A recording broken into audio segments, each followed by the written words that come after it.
Hello. Hey, how's it going? Good. How are you? Come on in. Good. Are you ready for your interview? Yes, I've been looking forward to it all week. So give me a tour. All right, coming through here. Over here, you see the living room, and then our Christmas tree that my husband and I put up. Did that recently. Beautiful. And then as you come here, it's just the kitchen and then the patio that leads you out back. Oh, it looks so nice. I really Thank like you. it. Thank you so much. All right, so let's set up right over here. Alrighty, cool. Well, thank you for having me. Let's jump right in. Alrighty. So, how does the world's most favorite nurse start their day? Well, I usually get up, I brush my teeth, wash my face, and grab a cup of coffee. Much like anyone else, I'm sure. So true. Congratulations, by the way, on the article about your featured on the Gay Times magazine. How does it feel? Honestly, it feels so surreal. I'm just so grateful that I was able to have an article written about me and to know that all my super long nights and all my hard work paid off.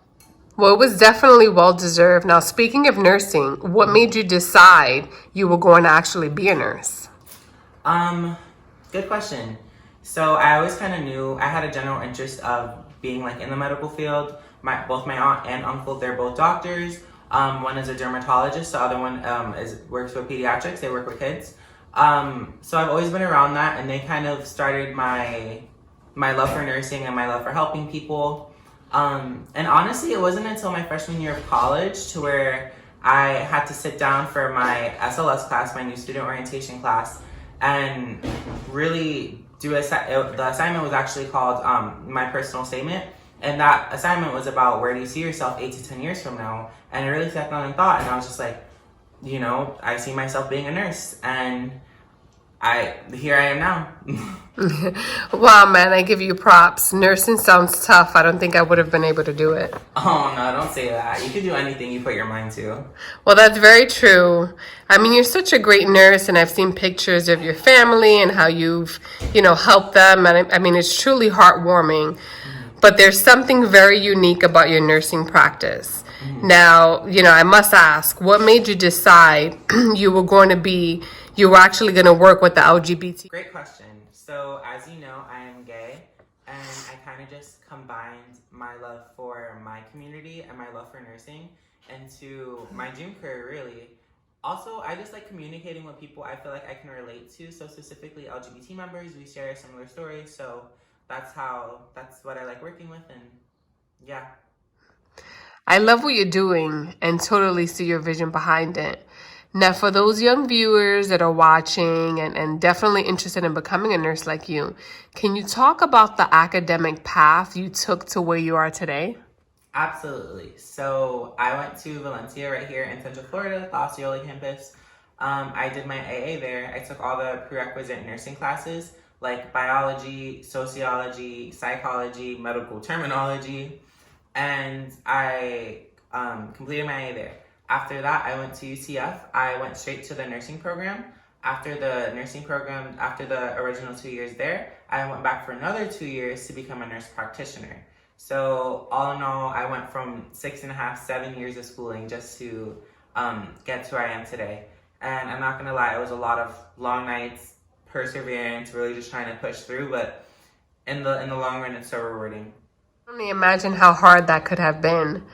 Now, was there anything in particular that got you through those hard times besides perseverance?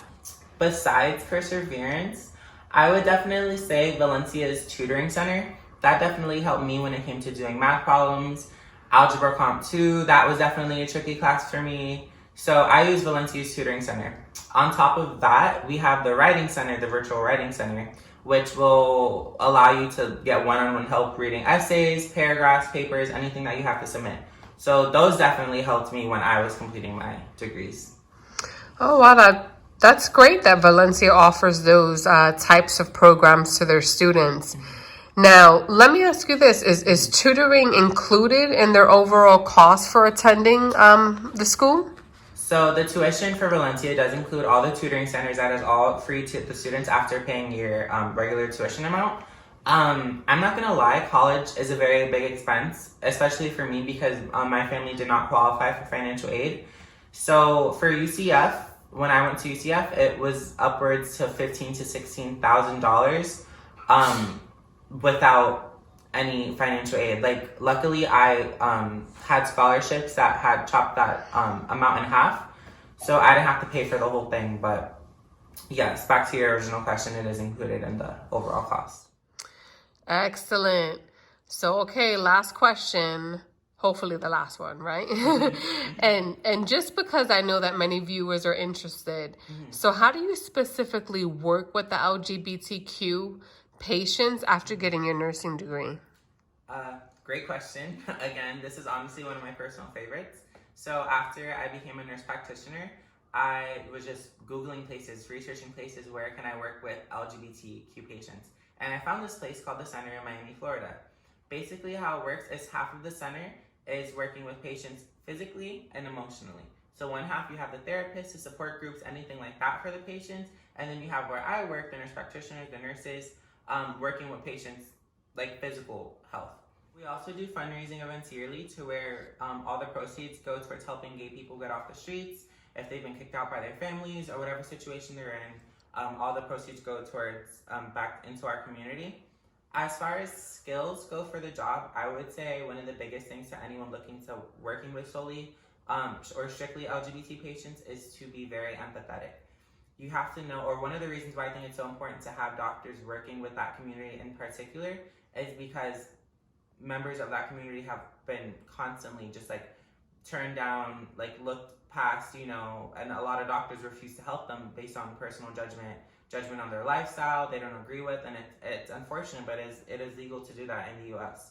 So that's one of my biggest things, is to be empathetic if you're looking to go down this path.